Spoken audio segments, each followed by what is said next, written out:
Lovely, good evening. That was a lovely intro. Thank you, Nigel. Welcome, everyone. My name's Louise. I'm here to welcome you on behalf of the steering committee.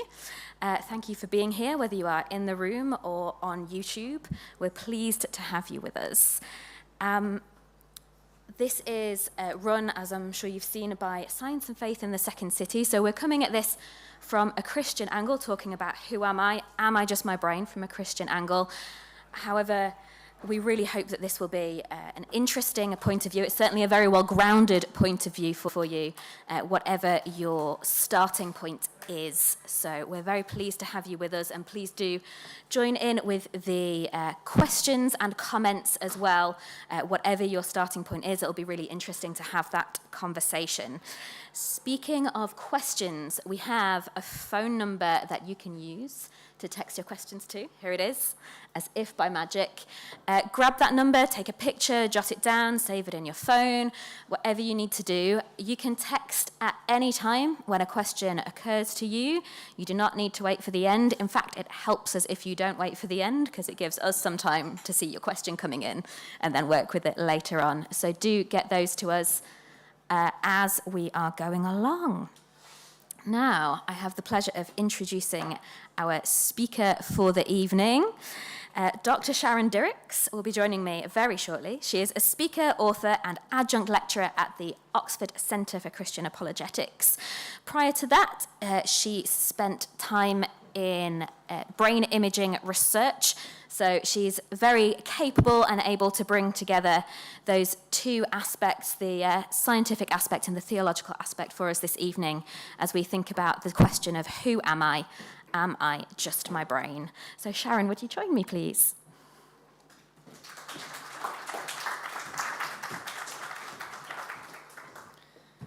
Thank you so much, Louise, and thank you for coming out this evening to hear what somebody might say to this question. I wanted to start by describing to you an experience that I have, and a memory of my childhood from really quite an early age. I remember sitting, looking out of a window, slightly bored one day, rainy day, stuck in the house as a child between the age of 9 and 12, somewhere around there. And I remember, seemingly from nowhere, a series of questions popping into my head. Why can I think? Why do I exist? Why am I a living, breathing, conscious being who experiences life? Now, I'm not really sure where the questions came from. I wasn't thinking about the big questions at any point at that time. And the questions just were there, seemingly unprompted. And I know I'm not the first to have this kind of moment. When many of us sit still for long enough, all kinds of questions bubble to the surface of our consciousness. It seems that conscious awareness is central to what it means to be a human being. But what is a human being? The question, am I just my brain, asks a question of human identity. What exactly are we? Are we just advanced primates? Are we machines? Are we souls trapped in a body and longing to escape? Are we just physical beings, or is there more to us than this? And this is a question that has occupied philosophers and scientists for many centuries. It is not a new question that the advent and the rise of neuroscience has thrown up for us. This is something that has been being discussed for many centuries. Now, today, if we were to ask people and to ask you what it is that makes you you, what is the most important thing about you, we might receive a range of different answers. Some people might say the thing that makes me me is my relationships, my community, my family. Other people might say the thing that makes me me is my experiences, good and bad. They have shaped and forged who I am today. Other people might say the thing that makes me me is my career, purpose, influence, the effect that I have in the world. Well, the view that we want to look at tonight is the view that says the thing that makes you you is your brain. Now, clearly the brain plays an important role, but this view is even more strongly put. It says that your brain defines you. You are your brain. The choices that you make for good or ill, the personality that you have, the behaviors that you exhibit, even the religious beliefs that you may or may not have, are all dictated by the activity in your brain. Now, I'm sure I don't need to convince an audience such as this of how incredible the human brain is. We know that it is more developed in humans than in any other creature. It contains somewhere between 80 and 100 billion cells. At any moment, each cell is sending impulses to thousands of other cells at speeds of over 250 miles an hour. And at any moment, your brain is generating enough electricity to power an LED light. Think about that for a moment. We have this 1.5 kilo melting pot of chemicals, hormones, and electrical activity. It is an extraordinary thing. And I had the privilege of spending over 10 years in neuroscience, involved in functional MRI, looking at a range of different things.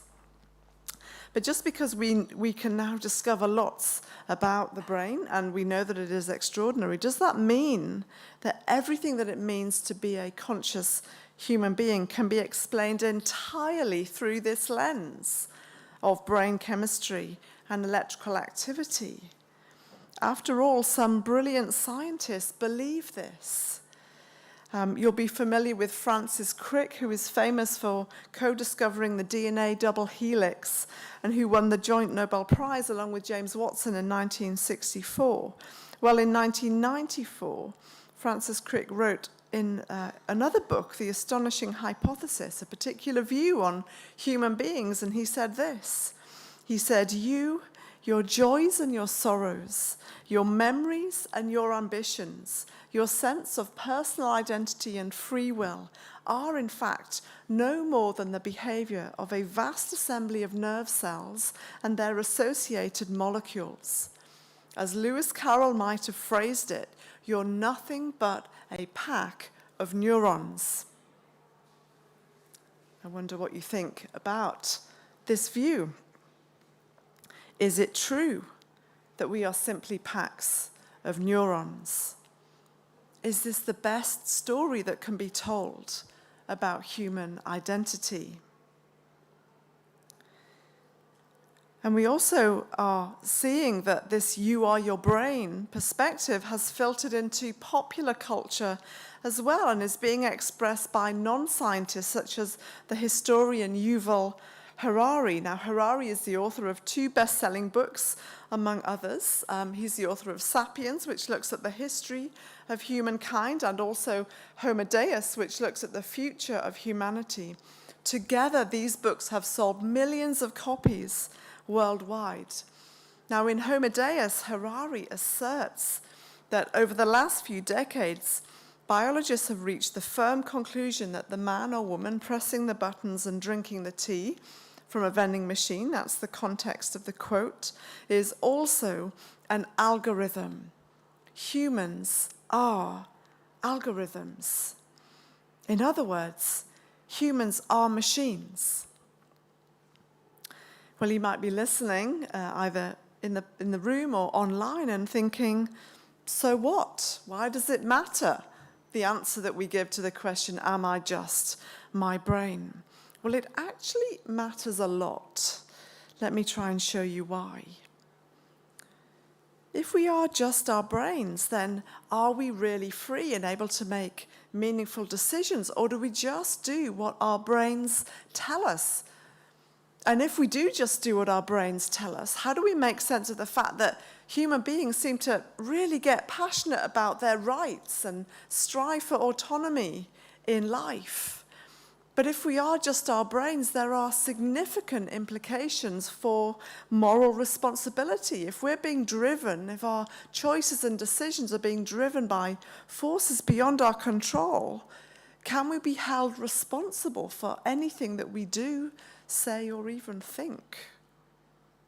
And of course, there are knock-on effects for judicial decisions along the way as well.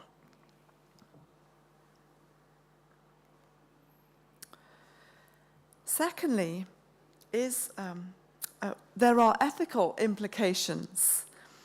Is personhood dependent on having a fully functioning, healthy brain? And if so, what value do we assign those whose brains are not fully developed, such as the unborn or premature babies, or those with brain damage, or those with degenerative diseases such as dementia and Alzheimer's, which are in increasing prevalence in our aging population?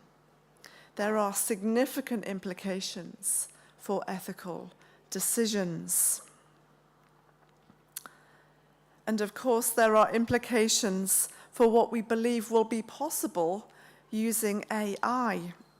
If humans are machines, if the human brain is a machine, then in theory, human consciousness is something that we should be able to reproduce artificially. Will it be the case that there will one day be conscious androids walking the streets of Birmingham? Well, the answer that you give to the question, am I just my brain, impacts what you believe will be possible using AI one day. And so the answer to the question, what is it that makes you, you, has very far-reaching implications, and for everyone. Not just neuroscientists and philosophers, but for all of us. But is there a better story that can be told about human identity?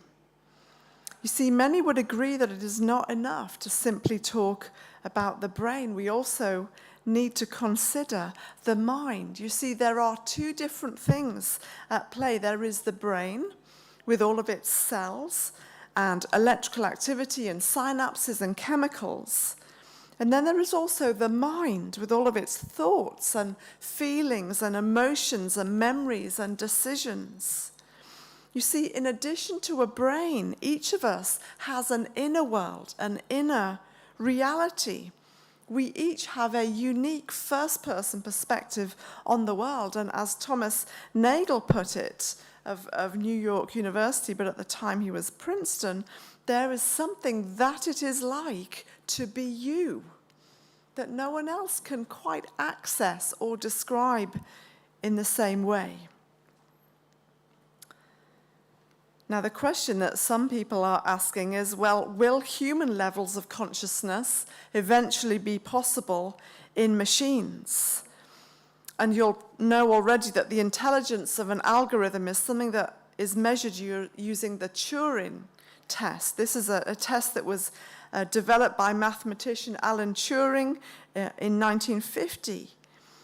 In the Turing test, an algorithm and a human are anonymously asked a series of questions, and an interviewer examines the answers from both.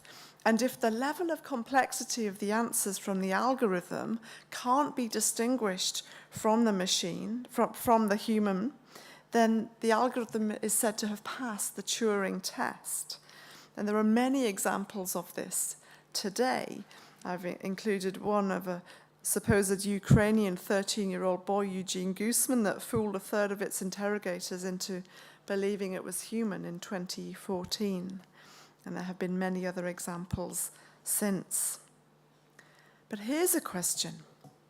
Just because a machine appears to be conscious, does this mean that it is conscious? A few years ago, my children attempted a conversation with Siri, which is one of the key ways that AI comes into our homes today, also through Google and Alexa and so on. The conversation went something like this. Siri, how are you? I'm fine, thanks for asking. Siri, how are you feeling today? I'm happy to be alive. Siri, are you a person? Sorry, Sharon, I've been advised not to discuss my existential status. Siri, why are we here? I don't know, maybe the Genius Bar folks can answer that. Siri, why do you exist? I process, therefore I am.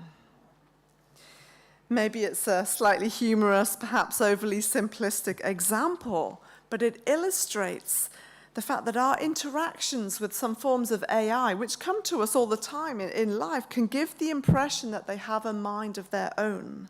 But that isn't the case, actually. And there's an interesting thought experiment proposed by philosopher John Searle called the Chinese room. And he argues through this thought experiment that the Turing test does not speak to human consciousness. Imagine the following scenario where you have a person outside of an enclosed room passing Chinese messages to a person inside the closed room. Now, the person inside the closed room doesn't speak Chinese. They have no knowledge of the Chinese language, but they have a book of Chinese symbols with which they can decode the messages coming in and then construct a reply and send it back out. Now, to the person on the outside, it seems like the person on the inside speaks Chinese, but that isn't the case. All they have learned to do is process Chinese characters. And that is what we are seeing in the world of AI. AI has greatly advanced in the last few decades, benefiting all kinds of areas, including finance, healthcare, transportation, agriculture, education. It has been used to combat crime, to detect cancer, to dispose of bombs, to dispense drugs, and so on. But it is a very different thing to speak of an algorithm possessing human consciousness. In fact, when we think about what it means to be a human being, really the most important things about us cannot be reduced to an algorithmic dimension. The things that make us most human are not even related to the kinds of tasks that algorithms are very efficient at doing. We value relationships. We value being loved, being known, being listened to, and understood. And of course, as I mentioned earlier, we have an inner world, a conscious mind that needs some explaining. And so that returns us to the question that we were looking at a few minutes ago. What is the relationship between the conscious mind of a human being and their brain? And this, of course, is the million-dollar question that has been debated for many centuries, and it is known as the mind-brain problem. How do you get from neuronal activity to that conversation went really badly today? How do you get from chemical activity to what should we have for dinner? How do you get from neurons to what it is like to be you? Is it even possible? Or as Baroness Susan Greenfield, professor of physiology at Oxford University, put it, and notice her language. How does the water of boring old brain cells and sludgy stuff translate into the wine of phenomenological subjective experience? How do you get from water to wine? And there are many atheists and agnostics that acknowledge that this is a hard problem to solve, and chalking it all down to chemicals and neurons is simply not going to cut it. One example of somebody would be David Chalmers, who is professor of philosophy at New York University and also director of the Centre for Consciousness at Australian National University. And he has named this the hard problem of consciousness. He would distinguish between easy problems and hard problems. Easy problems, which are not easy, are the means by which we look at the areas of the brain that are switched on and off when you move from one state of consciousness to another. For example, from being awake to being asleep, or from being awake to being under anesthetic. And you look at the areas that turn on and off from one state to another. The hard problem is to answer the question, how do you get from neurons to what it is to be you? And of course, the perspective driving some of this discussion is saying that mind and brain are essentially the same thing. Mental states are brain states. Mental processes are brain processes, which is another way of saying that there isn't really anything that it is like to be you.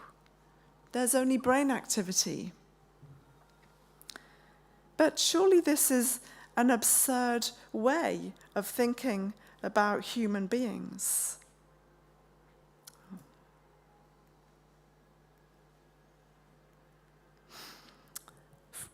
First of all, we know that the mind is extraordinarily powerful, such that if the brain was driving everything, we wouldn't see the powerful impact of the mind. And we talk about the power of positive thinking, and it's extremely real. That's why it also says in the New Testament to be transformed by the renewing of your mind, precisely because of the powerful effect.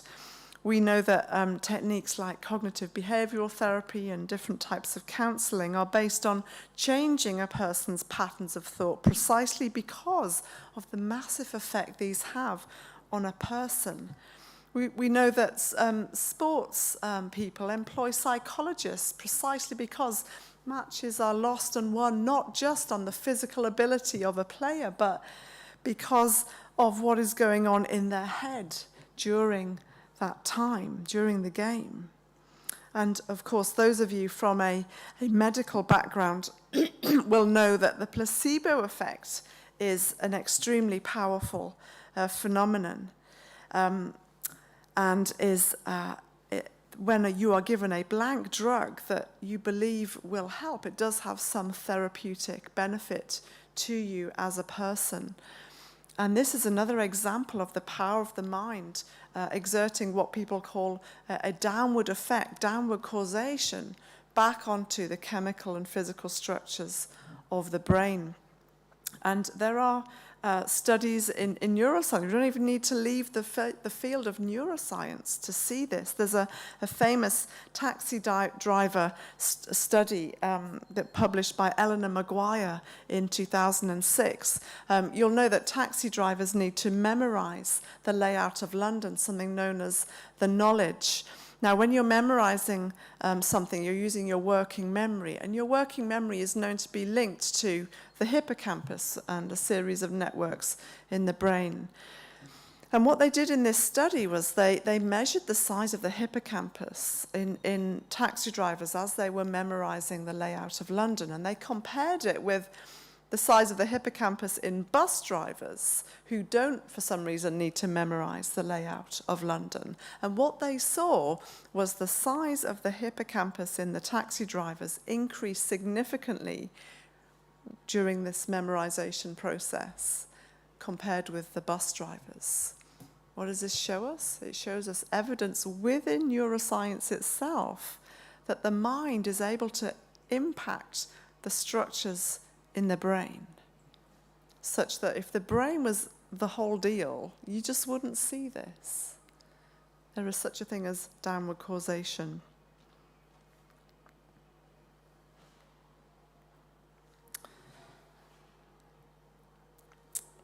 We also know that on a very practical level, there's a logical inconsistency to this viewpoint.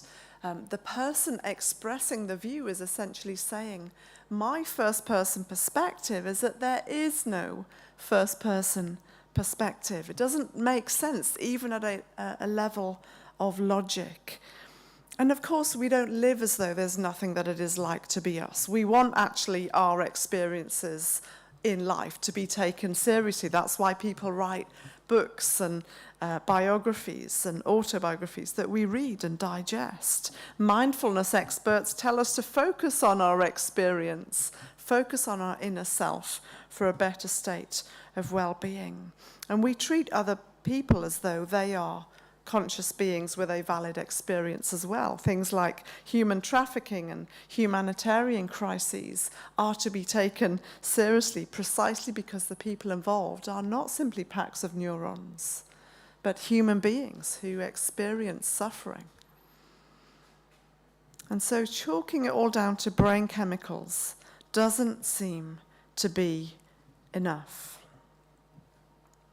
Now, what the science tells us is that mind and brain are connected. If you put someone in an MRI scanner and ask them to use their mind, what you see is networks in their brain start to light up. Clearly, the mind and the brain are connected, and we see this. But that doesn't mean that they are identical or synonymous, or that one can collapse onto the other, or that one generates the other. We can't get there with the science. The science gets us to these things are connected. Now, let me try and illustrate this point a little bit more. Imagine, I'm sure you've had, if you're a coffee drinker, you've had a couple of these today. Imagine I were to ask you to describe to me the smell of coffee. And we live in a material universe, just imagine. And so all you have to work with is physical descriptions. How would you describe to me the smell of coffee? Well, you might offer me the chemical structure of caffeine, and that would be interesting. But it wouldn't get me to the smell of coffee. You might try and describe the physiology as I digest this coffee, but it wouldn't get me any closer to the smell of coffee. You see, if you want to understand the smell of coffee, you need to smell it. There is no other way of accessing that experience. And life is full of these things that are known by philosophers as quales in the singular or qualia in the plural, qualitative experiences that are impossible to describe physically. And of course, the biggest qualia of all is the experience of what it is like to be you. Imagine we were to do an experiment to find out what it's like for you to revise for your next set of exams or go through an audit at work or write a report.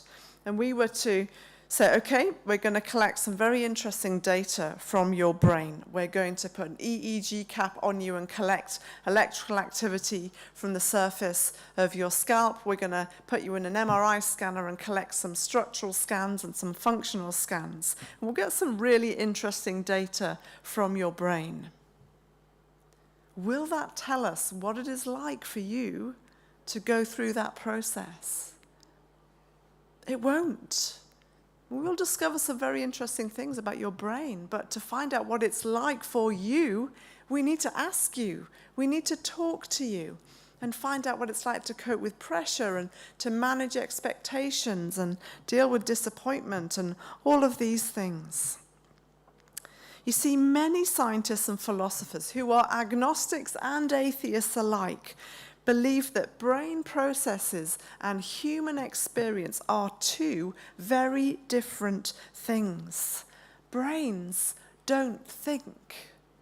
People think using their brains. Perhaps a way that this question surfaces today is one of the ways is through the question, is religious experience just brain activity? Because over the last 30 years, all kinds of brain imaging techniques have been employed to see what is going on in the brain when people are engaged in Buddhist meditation and Christian prayer of various kinds. And they have shown that the brain is extremely active during religious endeavor. What does this mean? Does this mean that religious experience is simply generated by the brain and therefore not real? Well, no, that isn't the case. Precisely because of the point that I've just made, that brain activity and human experience are two completely different things, even though they're clearly connected. Let me try and illustrate what I mean. Take romantic love. There are also all kinds of studies that have been done of people that are in love, and they're measuring and what is going on in the brain, and there are all kinds of reward networks that are engaged in the brain when someone is in love. And you can find publications about this in the literature very easily. And but does this mean the experience of love isn't genuine? Well, no, it doesn't.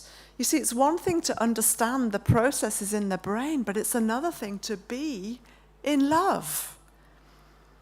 Does the brain activity mean that the relationship isn't real? Because we've got activity and networks in the brain lighting up, do we suddenly call into question the existence of our partner or boyfriend or girlfriend?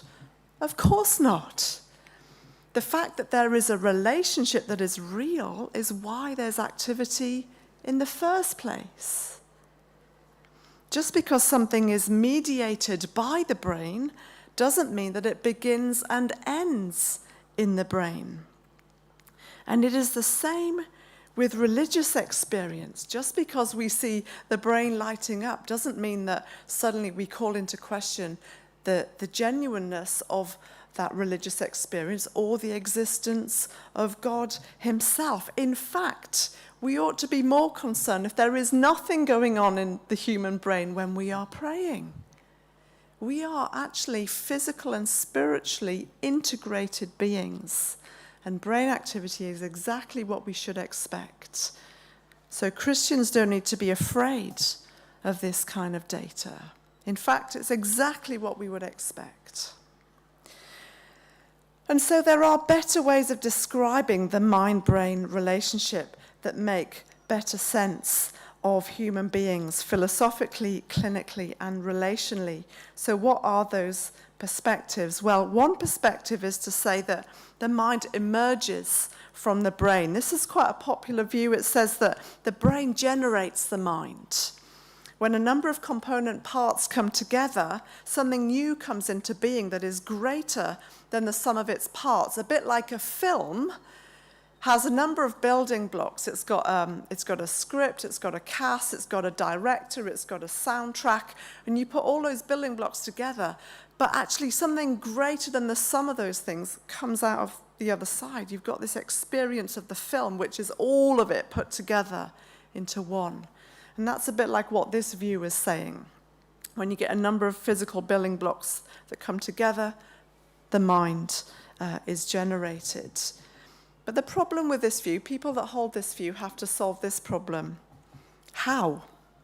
How exactly do physical substrates generate mind? You're back to the hard problem of consciousness. And if you live in a closed system of matter, the hard problem is as hard as it ever was. How does the brain generate the mind? Now, there are Christian theists that hold this view, and of course, the situation is very different for them because we don't live in a closed system. We live in an open system in which God is involved, and that is a very different state of affairs. So that's one perspective. Another perspective is that the mind is beyond the brain. This view would say that there are two kinds of substance that can exist in their own right. The brain is a physical substance, and the mind is a non-physical substance, and these two are connected and interact, but they are also distinct from each other. There are a number of, again, Christian theists that hold this view, but many in the scientific world and some in the philosophical world would reject this view because they ask the question, well, how can a non-physical mind interact with a physical brain? And that is the question that a substance dualist needs to address. And how do we marry this with the sciences that seem to show these two things so closely connected? And you're telling me that they're completely different things. But that's another view that is out there. And then another view is the view of panpsychism, which comes from the Greek pan meaning all and psyche meaning soul. And this view actually tries to sort of reverse the whole conversation and say, look, instead of starting with physical building blocks and trying to build a bridge to human consciousness, why don't we start with consciousness and assume that that is fundamental and primary and build a bridge back to the brain? And this is actually a really interesting and helpful view because it puts the importance of consciousness back on the table. It acknowledges that physical things alone can't get us there. And it's a really interesting view. So this view says that everything has possesses consciousness to some degree, and even down to the atomic scale. Proponents, David Chalmers is one, Thomas Nagel is another, Philip Goff in Durham would be another, and Goff would say that even electrons and quarks have unimaginably simple forms of experience. A very interesting view, and the questions that a panpsychist needs to answer is, well, if every subatomic particle has some degree of consciousness, then we have trillions of conscious elements.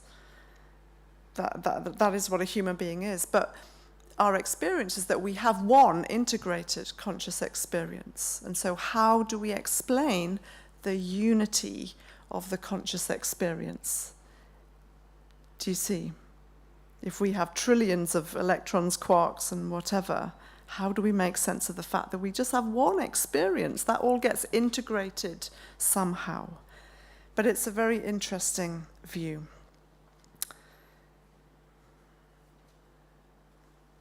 But either way, there are some very interesting data sets coming from the clinical neuroscience world, suggesting that the relationship between human consciousness and brain activity is far more complex than we might think. And I could talk about a number of different data sets, but one is the growing evidence for what is termed near-death experiences. This is a data set that has arisen since the advent of things like cardiac surgery or neurosurgery, where patients have been needed to be put in a state of reversible clinical death. Their body is cooled to a low temperature, their heart is stopped, their brain is cooled, and there's no detectable EEG signal from their brain. And surgery is performed, and then they are resuscitated. Now, 7 to 10% of patients from studies around the world, systematic studies, are reporting consciousness upon resuscitation.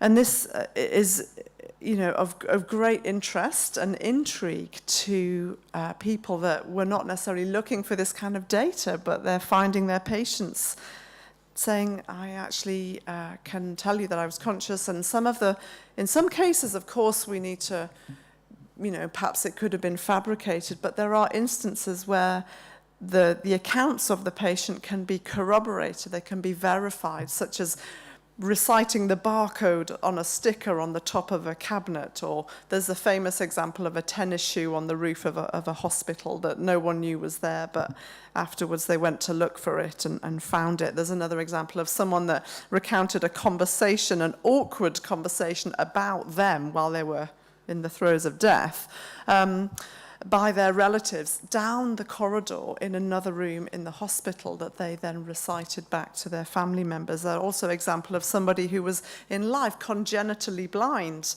and then was able to describe in great detail somebody that they saw in their near-death experience.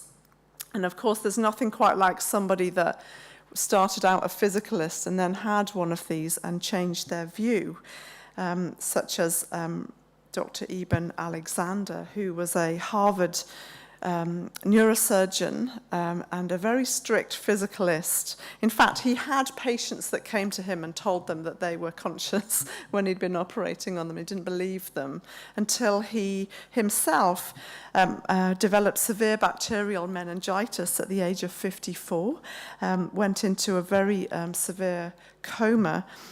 His entire neocortex had shut down. That's the parts of your brain responsible for higher functioning and for consciousness. And he wasn't expected to survive. His family were told to put their affairs in order. And yet, extraordinarily, he went on to make a full recovery. And he tells his story in the New York Times bestseller, Proof of Heaven. Because when he was in a coma, he experienced a very clear and vivid reality, including meeting a sister that he never knew he had, and he could describe her perfectly. He was then shown a photo of her and said, yeah, that's the person that I met. this sister that had died before he'd had a chance to meet her. And this resulted in having a very dramatic change of position, but also a very dramatic change of perspective on the world. Apparently he changed enormously on the impact of this. And he says this, among other things: "My experience showed me that the death of the body and brain are not the end of consciousness, that human experience continues beyond the grave." Now, what do we make of this kind of thing? I'd be hesitant to say that it's proof of there being an afterlife. But what we can say is this: if we live in an entirely material universe, this kind of data makes no sense whatsoever. It's an anomaly. But if God exists, then we would expect that there would be levels of consciousness beyond the death of the body and brain. Even though we don't understand everything about this and what's going on here, it's not completely a surprise to us if God exists. And so, when faced with the view that wants to chalk humans down to entirely the activity of their brain and just look at human beings through this one lens, we can quickly see we don't even need to leave the realm of clinical neuroscience to show human beings are way more complex than that. And we're going to need more sophisticated ways of describing human beings to take account of the full scope of human experience and clinical observation. And of course, some who have spent a lifetime in clinical medicine have drawn some very interesting conclusions. One such person would be Michael Egnor, professor of neurosurgery at Stony Brook, who makes the point that many of his patients are missing large parts of their brains. You can be missing actually huge chunks of cortex, but still have a good mind, still be a functioning human being. And after 30 years in this field, he has concluded this: materialism, the view that matter is all that exists, is the premise of much contemporary thinking about what a human being is. And yet, evidence from the laboratory, the operating room, and clinical experience points to a less fashionable conclusion. Human beings straddle the material and immaterial realms.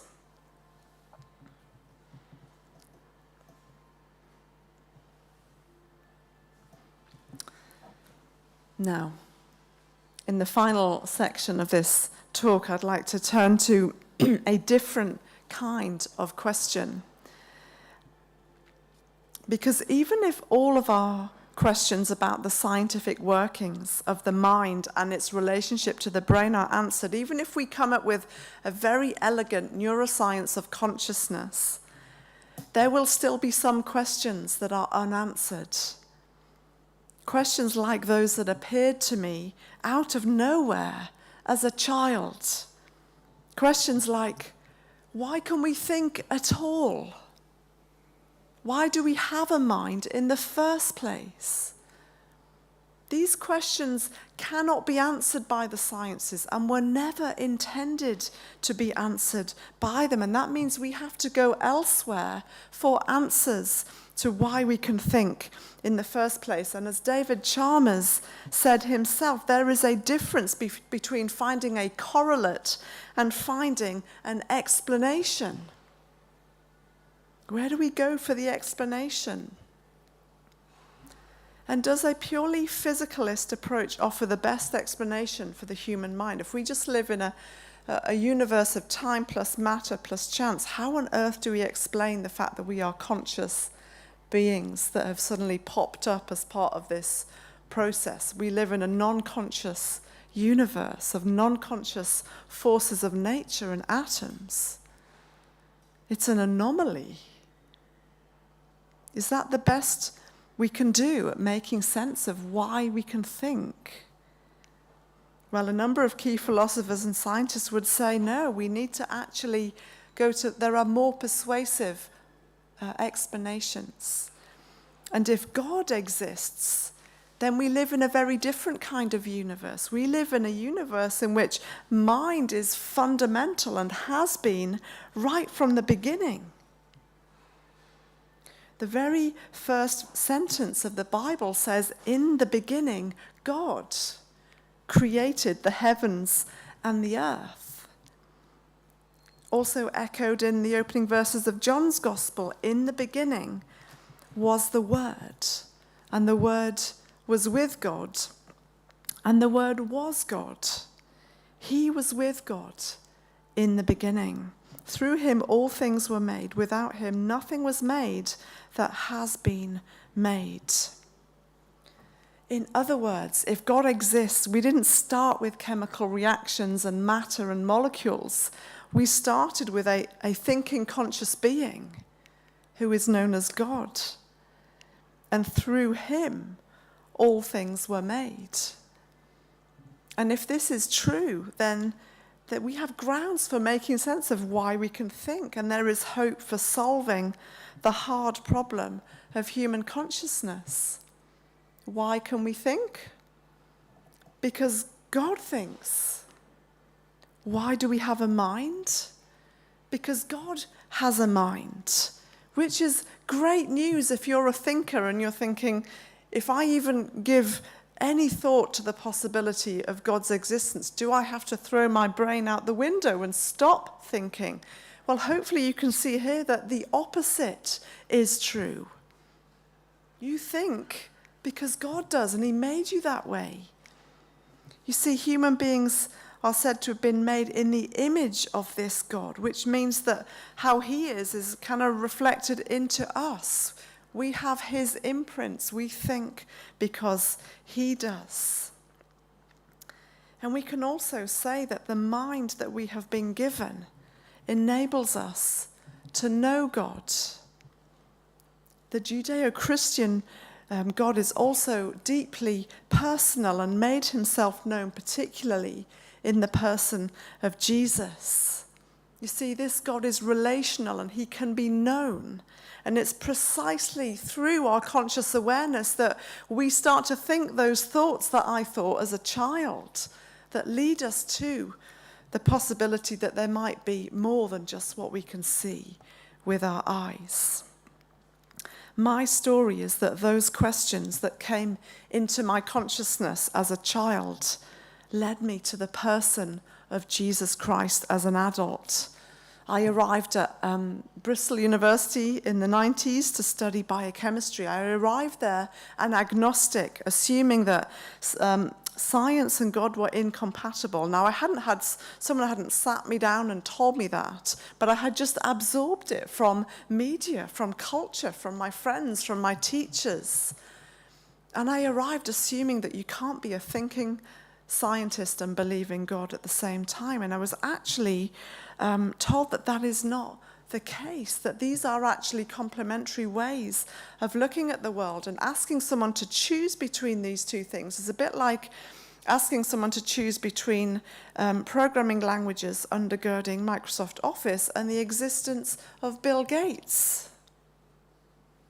And of course, we know that these are two parallel explanations for why Microsoft Office exists. One describes the underlying languages and mechanisms. The other one describes the one whose idea it was and set it in motion in the first place. You don't need to choose, but actually trying to understand Office just in terms of the underlying programs leaves you with a diminished view. It's not a complete view of the world. And that was actually a game changer for me, and it set me asking a lot more questions.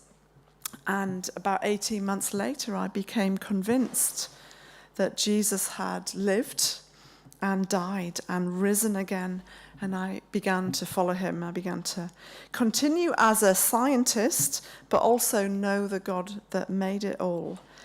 And I came to realize that there was more than I could see with my eyes. I became convinced that we were so much more. We are so much more than our bodies and brains. And that is true of all of us, that if we are more than just our brains, and if God has made us, that means there's an identity to us that runs so much deeper than simply our bodies and brains. And there is an identity rooted in a friendship with God that is available to all and that will last forever. That is what I came to realize. And if that is true, then there's hope for us all. There's also hope for us all, just finally, that if there's more to us than just our brains, then in this aging population that we find ourselves, and many of us are caring for elderly relatives or parents whose brains are degenerating. But actually, if God exists, if there's more to us than just our brains, then even if our brains deteriorate, there is still a you that exists. And if that is true, then there is certainly hope for us all as well. I think I'm going to stop there, and we'll open up to questions. Thank you for listening.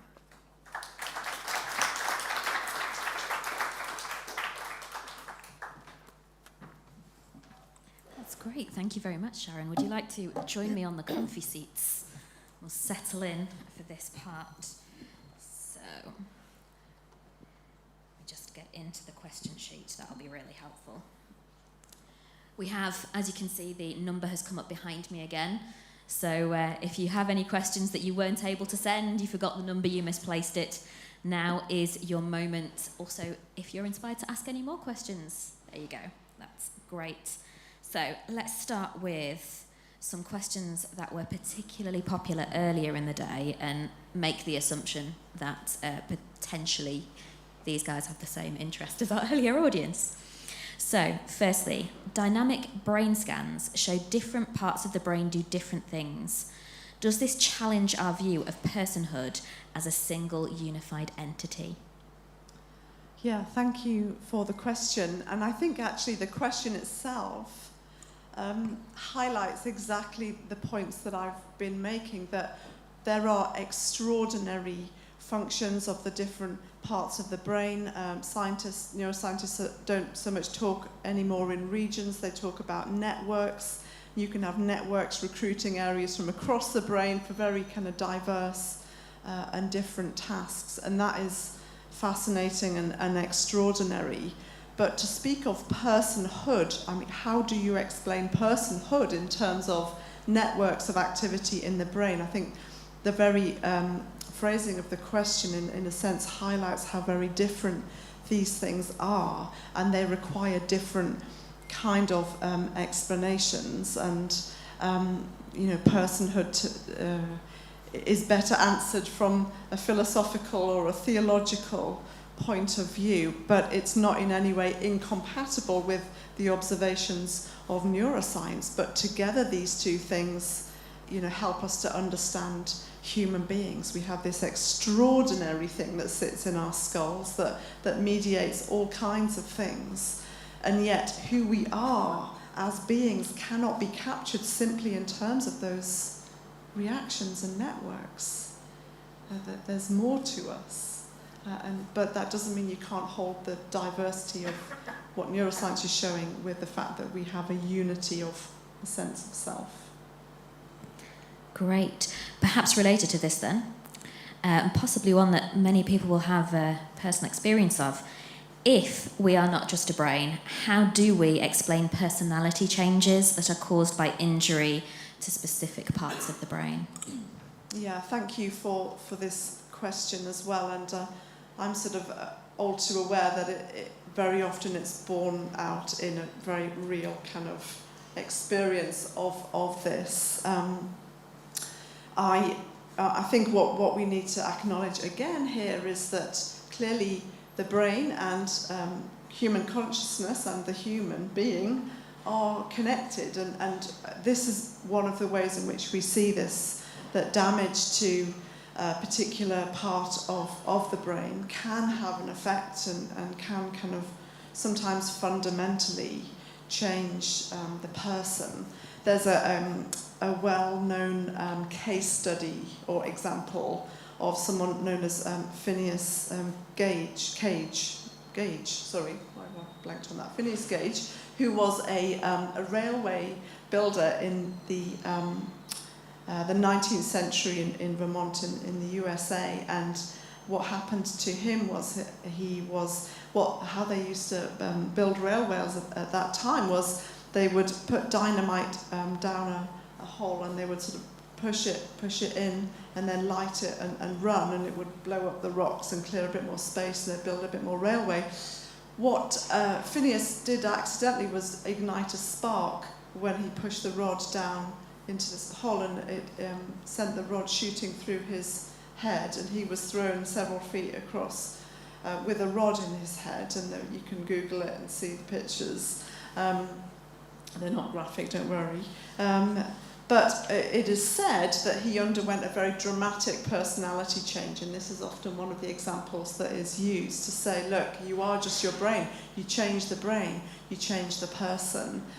And of course, there were some differences and challenges that he faced, but there are other writers that have critiqued that, saying, look, there are all kinds of other reasons why he might be different after that, not simply what has happened to his brain. And someone that's had a metal rod shoved through their head might be forgiven for being a bit upset. You know, let's treat people like whole persons. He's got, you know, a whole new set of things to manage, and different economic situation, different social situation. He's got family and children and all of these things. But just trying to look at it through the lens of the brain is just one aspect of it. Now, clearly it's an aspect, but it's not the whole story. And I think what we need in this whole area is holism. We need to treat people as whole people and see them as a being that, yes, has a brain, yes, has a personality, but they're in a social context, they're in a cultural context, and there are so many other factors to take into account as well. And so the personality changes that happen today are clearly correlated with what is happening in the brain, but that doesn't mean that there isn't a person still in there that can be reached. I don't know if it's, I'm giving a long answer here, but I wonder if I might share this story because it might help and encourage some people either in the room or listening. And the story is to do with my own mum-in-law, who developed vascular dementia several years ago, and she sadly died during the second lockdown. And she was in a care home with dementia care specialists, and in planning her funeral we were praying, it's a different part of the country, the northeast of England, we were praying for the right minister to take the service, someone that could bring something, you know, because she didn't have a connection with a church up there. And so we landed on this one minister, and we started to send details to plan, and we sent photos of Penny, and he replied saying, "You're not going to believe this, but I've met your mum." And he said, "Look, I went into that care home just before the pandemic hit, and I was offering communion to a couple in the care home that used to be in my church, and your mum was the only other person in the room. And I asked her, she looked a bit lost, and I asked her if she wanted to join us. And she agreed, and she took part in this communion service. She was able to pray the Lord's Prayer. She was able to take communion and recite parts of this service and connect with God. And what you need to know is that at this point her dementia was so advanced that she had had very severe personality change. She no longer recognized her children. She didn't know their names. She didn't know her own name. Her speech was confused and nonsensical. And yet here she was connecting with God and praying. And I just thought how kind of God to give us an insight into that. But also to speak to this question, are we just our brains? No. There's so much more complex than just what's going on in terms of the brain and degeneration. So hopefully that's an encouragement to somebody listening. Amazing, what a touching personal story. Thank you for sharing that. Related to that, perhaps a little bit, one simple question, but probably a complex answer, I'm guessing. Where does the soul fit in? Good question. Yes. So this, in terms of perhaps how a physicalist might come at it, consciousness and the soul are, in a sense, synonymous in their mind, because you're talking about, in terms of how a Christian theist is referring to it, it's a non-physical entity that is interacting somehow with the physical. So they would probably treat it synonymously with mind, consciousness, and so on. Theologically, there might be some that would say, look, the soul is kind of the umbrella under which mind and consciousness fit, and consciousness is a property of the soul, and the mind is, part of the soul. And so everything is kind of, the soul is that which integrates everything else. What we tend to think of when we think of the soul is more to do with Platonic dualism than a Hebrew notion of soul. When we think of soul, we might be thinking of the immaterial part of us that one day will float off to heaven to be with God. But that is not actually a Judeo-Christian view of soul. Soul in a Hebrew sense is holistic. It is integrated. Soul is all of you. Like when the psalmist says, "Praise the Lord, my soul," he's not saying this immaterial bit of me is praising the Lord. He's saying all of me is. It's actually a measure of extent of dedication to God, which is all-encompassing and integrated, rather than just one segment. And similarly, when Jesus says, "Love the Lord your God with all your heart and mind," actually in its soul in Deuteronomy, and strength. Again, these are not different segments of a person. They're all referring to the whole person. And they're saying, giving you all I've got, actually. So soul is holistic in a Judeo-Christian sense. Yeah. Thank you for the question. Wonderful. Thank you very much for the answer. You talked about these different views of mind-body interaction. Which one would you lean towards? Yeah, that's a great question, and it follows on very nicely, because it's what I didn't say in the talk is that in terms of Christian theology, and I'm sort of aware that people listening may not subscribe to that and may not be interested in that, but in terms of it could be the case that, in a sense, none of them are quite the right view, but there might be elements of all of them, in a sense, that are helpful. Let me say a little bit about what I mean. I've just said that soul is an integrated approach, and I think the biblical view of a person is of an integrated physical and spiritual being, and that those things are not separable, that we are integrated beings. And in that sense, I'm a monist in the sense of there's one person that is integrated. However, what we also know is Jesus bodily rose from the dead,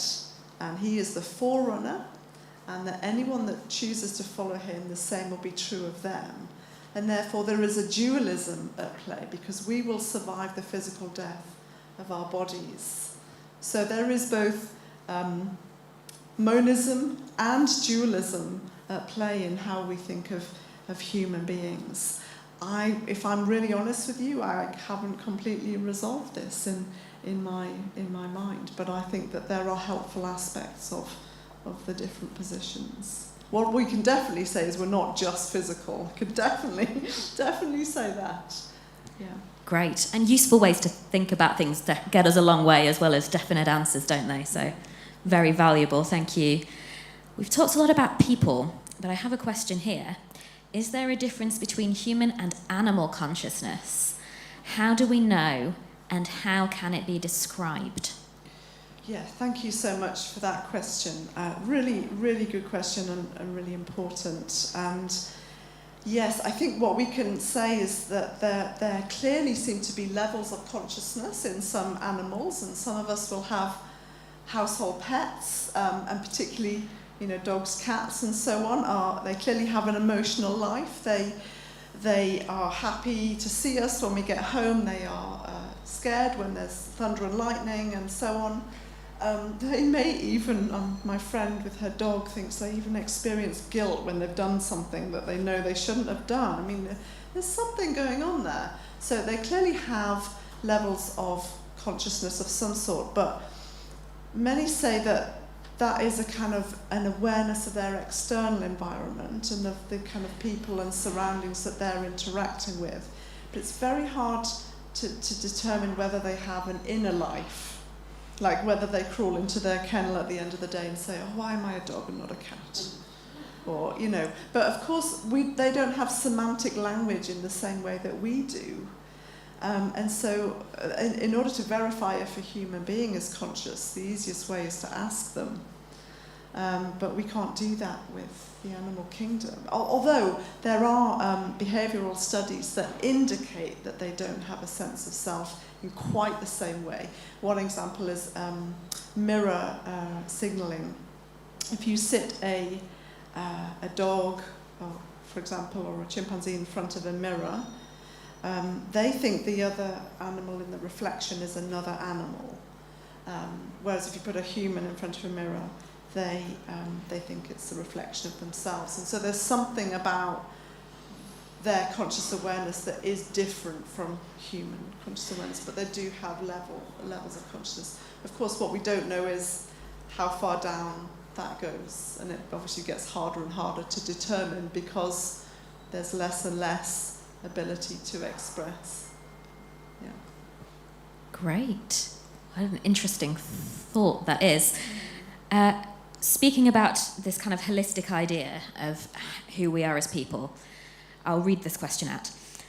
How does our own internal biome and virome, that is, all the billions of bacteria and viruses with which we share our bodies and which shape our thoughts, feelings, and behaviour, impact on our relationship with God and creation? Oh, thank you for the question. Well, firstly to say that, we're coming out of a pandemic, and one of the interesting things that began to be talked about a bit more during the pandemic is that actually the majority of viruses are not bad for you. They're actually essential for life, and a good deal of our DNA is viral DNA that's been integrated over evolutionary time, and actually viruses have a vital role in all kinds of ways in ecosystems. They prevent any one population becoming too dominant and stealing all the oxygen, for example, in seabeds, and that means basically that plankton and other things can continue to generate oxygen. All kinds of things that you would never have thought about, that viruses are actually vital for life. Just every once in a while, a pathogenic one comes along and throws it all into chaos.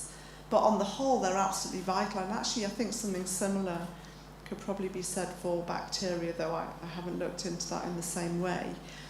I guess how it impacts your relationship with God, if that's all going well, maybe the impact comes when it goes wrong.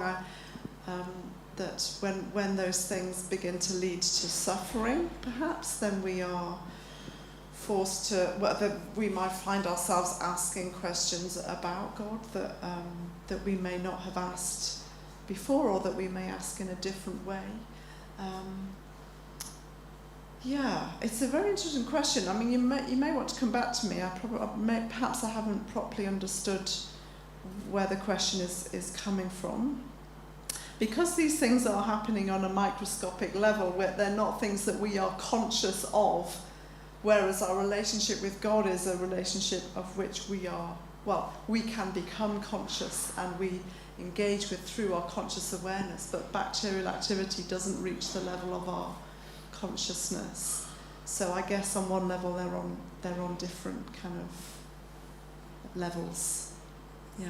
But thank you for the question. Do come back to me if I haven't answered satisfactorily. Fabulous. Yes, that is available. You can still text another related question if you would like. Speaking about religious activity stimulating the brain, which you mentioned, are there studies that show negative responses in the brain to certain religious beliefs? So what the data is certainly showing, and I would probably say that this data is still developing, it's still growing, and it will be added to, and I wouldn't want to be wouldn't want to be kind of drawing firm and fast conclusions yet. But certainly what is being shown is that different kinds of prayer are generating different kinds of networks. So it's not always the same kinds of networks. There may be some overlap, but there are also differences. So, for example, one of the things I remember reading about that actually Buddhist meditation is a way in which you're trying to disengage on a personal level and kind of, in a sense, transcend personhood. Whereas Christian prayer, you're actually engaging personally, it's relational. And I think the networks that are lighting up are reflecting those kinds of difference.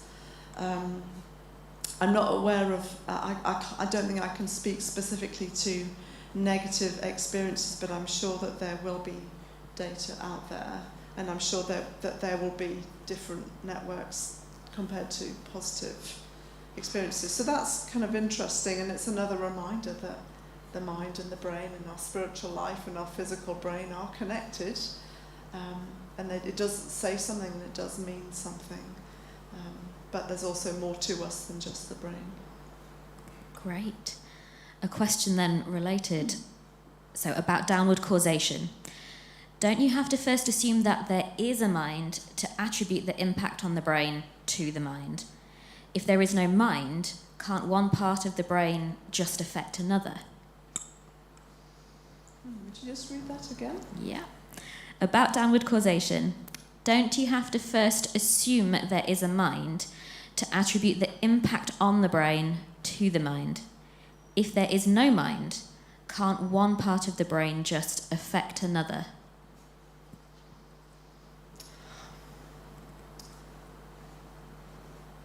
If there is no mind, we have no way of transcending our neurons to deduce anything about the brain. So you just have brain activity.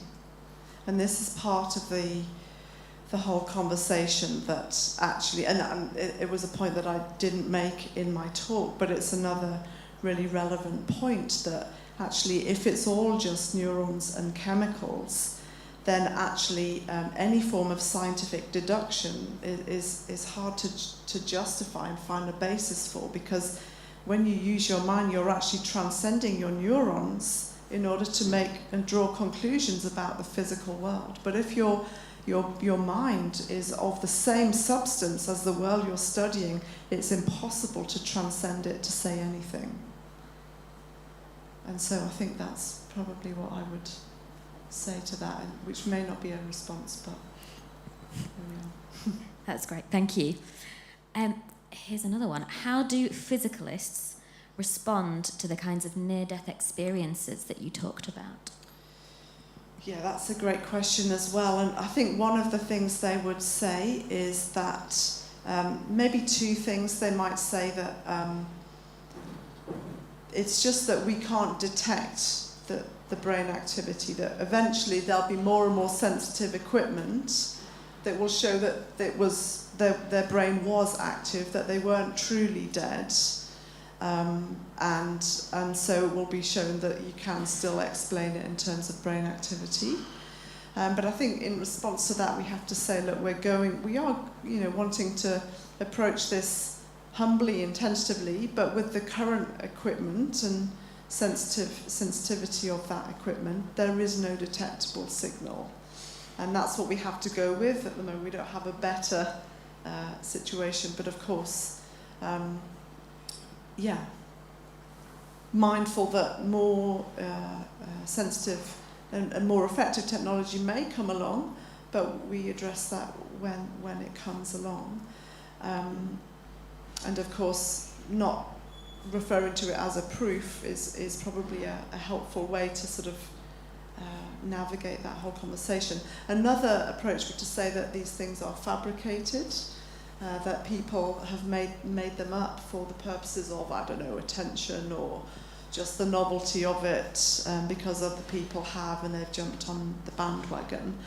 But there you have, if you think of the instance of Ibn Alexander, who changed his view quite radically to become, I guess, a dualist, in a world in which he is surrounded by strict physicalists, and any notion that, you can be conscious without a working cortex is kind of viewed with slight ridicule in that field. Why on earth would you hold that view unless you had an experience that was really authentic and genuine? So there's something about people whose life perspective and view has changed on the back of these things at a cost to themselves that gives pause for thought on these things. And there are other views that say that, they kind of feigned death somehow, and it's part of a survival response.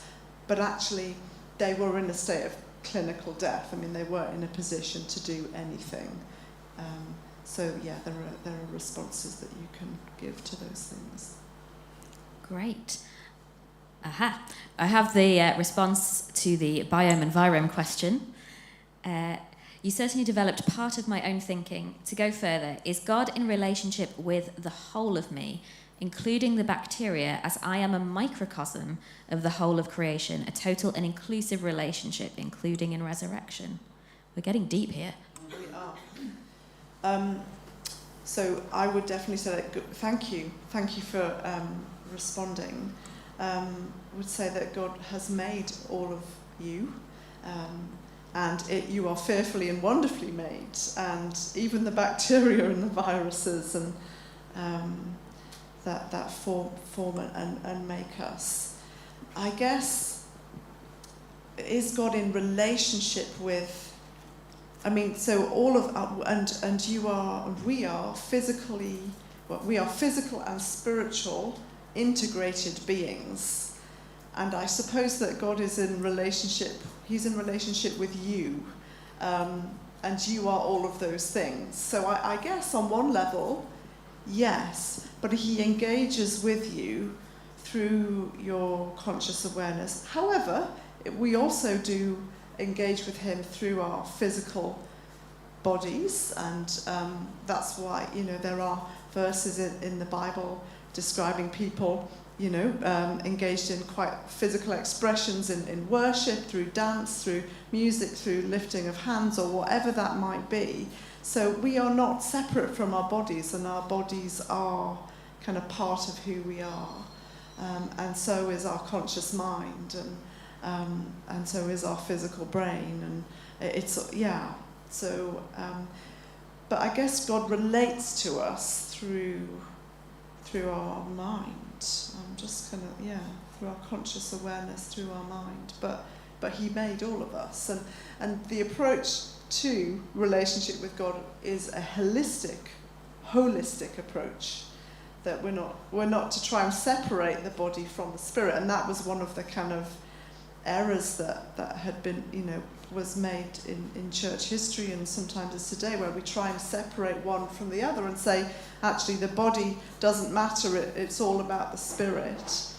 And others that say that the spiritual side doesn't matter, it's all about, the physical body. And actually what we see in the arrival of Jesus into human history is an integration of those two things. And actually we don't just see it with Jesus, we see it in Genesis, that God creates the man from the dust of the ground and breathed into his nostrils the breath of life, which is the ruach, the spirit of God, and the man became a living being. And by the way, the word for being is nephesh, which is the Hebrew word for soul. So you became a living soul as a result of these two things. And so, yes, where have I arrived with that? Thank you for the question. I think I was going to say something else, but I've forgotten what I was going to say at the end. It was fascinating to hear you process that out loud, though. Thank you very much. I am going to take a break from Q&A and just do a little bit of housekeeping, but if I can ask you to stick around, and hopefully we'll do a bonus question at the end. Here? Yes, okay. If that's okay. That's fine. If you can just be my glamorous assistant for 5 minutes, that would be wonderful. I'm also realising that there's a whole side of the room over here who I'm not really engaging with, so let me scoot just a little while whilst I'm not talking directly to you, Sharon. Yes, thank you very much for being here with us this evening. I have a favour to ask of everyone. If you've been to one of these talks before, you will have seen this beautiful moment where we all act together in order to provide feedback on the talk. So there should be a QR code appearing on the screen behind me at any moment. There you go. If you can please take out your phones, scan that, go to the button that appears at the very top. That is our feedback form. If you are on YouTube, you can scan your screen if you would like, or there is a link just below the video in the description, that's what it's called, in the description, that will take you to the same place. Please do fill that in. It's so important for us to know in what ways we're being useful to you. You are our audience, and without you, we would be speaking to an empty room and it would all be pointless. So thank you very much for contributing to that and letting us know how this evening was for you. We have some more bits coming up. So if you're enjoying listening to Sharon, I have good news. Sharon will be appearing with me. So if you're enjoying listening to me, I have good news. Sharon will be appearing on a podcast with me in the summer. If you would like to see what that is all about, here we go. You can look us up on Instagram at Now There's a Thought, or you can subscribe on your podcast provider.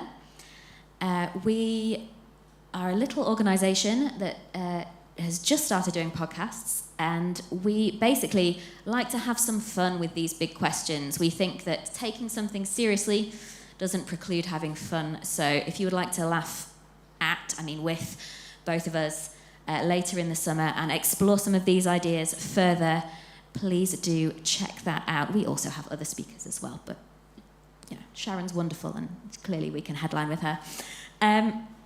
We also have more Science and Faith in the Second City events coming up.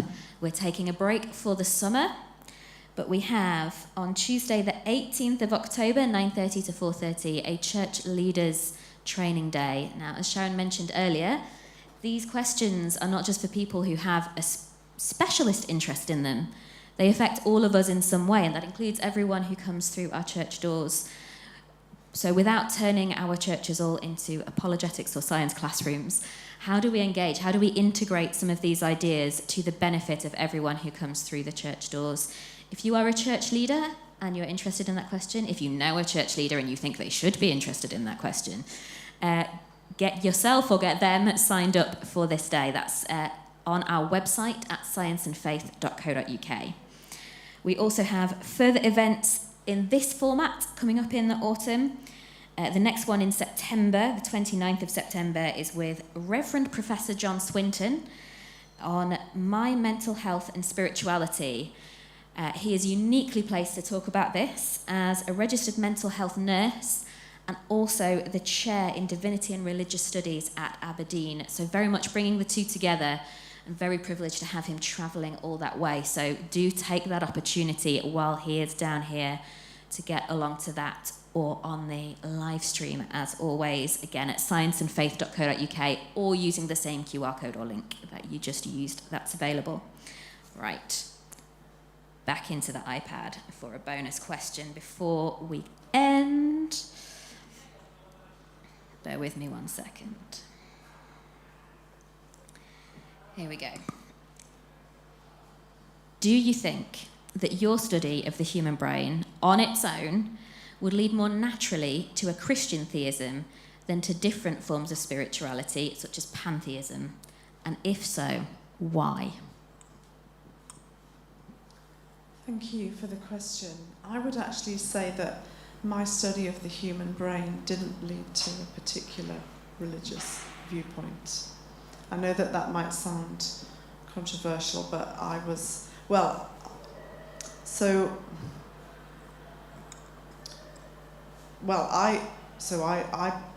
became a Christian very early on in my scientific career, but it wasn't because I was studying the scientific world that the questions came up. Actually, it was actually because I just had questions in general about life, and because I'd absorbed views of other people about what the framework for life should be. It wasn't actually the science itself. And that was interesting to me. And I wonder if it's, the situation that we have a lot of the time is that scientists are not necessarily thinking philosophically. They're simply studying the world that they study. It's their bread and butter. They're just, uncovering mechanisms and neural substrates for this and that, and that's just kind of what they do. And it can perhaps be why sometimes some scientists assume that the physical world is all that there is, because that is simply their day in, day out kind of experience of interacting with the world. I don't really know in terms of whether. I actually say that my study of the sciences itself, the study wasn't the means by which I was kind of really provoked and wrestling. You'll know from my journey that happened like when I was a child and bored and looking out the window on a rainy day. But of course there was a journey through the sciences involved in that. I'm not really sure how to respond with the kind of the pantheism, whether it necessarily leads to pantheism. I think that pantheism is really helpful in the conversation because we both agree, look, if we make consciousness fundamental to the cosmos, does that help us? We could say, yes, it actually really helps us. But I guess what we would be wanting to say is that there's a personal consciousness that is God. That would be Christian theism, rather than everything possessing consciousness in the realm of pantheism. But in describing all of that, we have moved from the realm of the sciences and into philosophy of mind, which brings me back to my first point, which is that the sciences themselves are neutral. They don't actually cause you, or maybe different people have different experiences, but the day in, day out of it is neutral. You're studying the natural world, and in that in itself is the bread and butter. Lovely, thank you very much. Before we thank you collectively, I have specific thanks for one person, and perhaps you would like to comment a little on their comment as well. So, as a neurosurgeon, I just wanted to thank Dr. Dirckx for her beautiful lecture and add a comment on the previous question about brain lesions. In neurosurgery, we stimulate the brain for epilepsy and tumour surgery since the 60s, but there are two things we have been unable to elicit: will and intellect, which interestingly are also the part of the human rational soul, according to Aristotle and later St. Thomas Aquinas.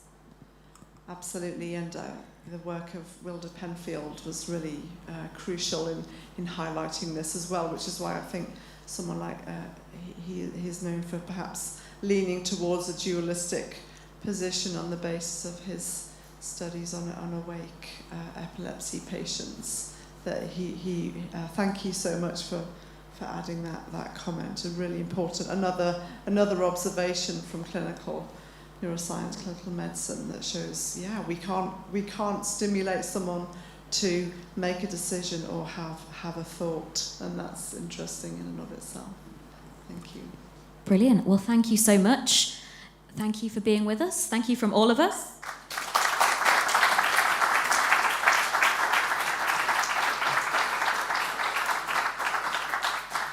And thank you to you, audience, for being with us and for interacting so wonderfully via the Q&A as well. That is it from us. We hope to see you again after the summer.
forth down that road, looking for forgiveness, trying to make it right, trying to make it so that everything you'd ever said, ever done, had been unwritten, unspoken, unsung, so that everything you'd ever said, ever done, had been unwritten, unspoken, unsung.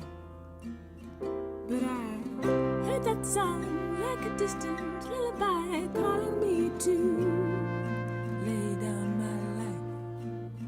Oh, I heard that song like a distant lullaby calling me to lay it all down, lay it all down, lay it all down, lay it all